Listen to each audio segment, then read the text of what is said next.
Okay, going to Pasig tayo. Part 4 na. Ito yung kalagitnaan na. Malapit na kami sa kay Damian. Bahay daw na Ago. Yan, madadaanan natin yung bahay ni Ago. Kung saan napahinto yung kulong-kulong. Medyo stop na. Ayan o. Medyo hindi pa maganda ang daan. Wala yung Diyos na iwan! Huwag na. Dito na pag-uusapan pangkarayan. Ayan, malakas din talaga yung kulong-kulong.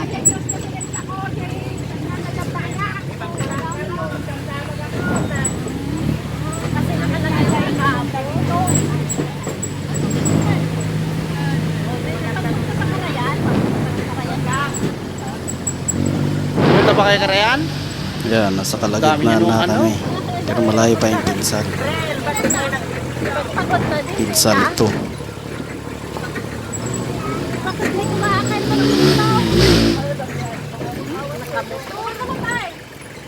Ito, medyo lubak-lubak na masyado yung daan. Pababa na kami dyan. Tinatawag na gubat sa syudad. Gubat sa syudad. Yan, may tubig. Yan ay ganun. Taltalo ni Damian dati. Oh, gubat sa syudad. Yan, sabi ko dyan. Kami karipon lang ang sakyan naman noon at sa pagtuki. Gubat-gubat, madamo. Sukal. Yan, pababa na yun. Ma-slide ka dyan. Awa ka.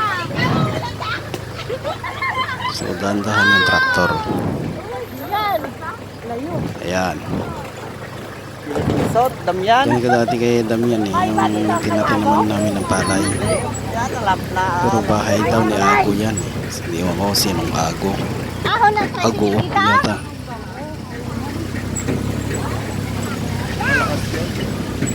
Oh, mabato. Wala lang kay Agaw? Ito eh. Balay ni Agaw? Malayo pa mo.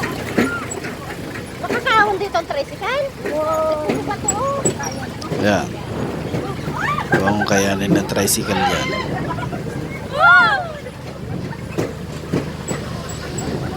Yung kulong-kulong.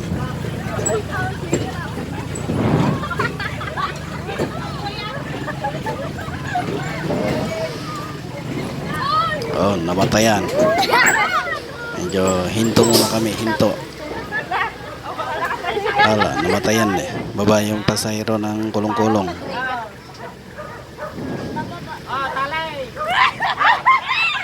Yan, babaan. Para mabawasan yung karga.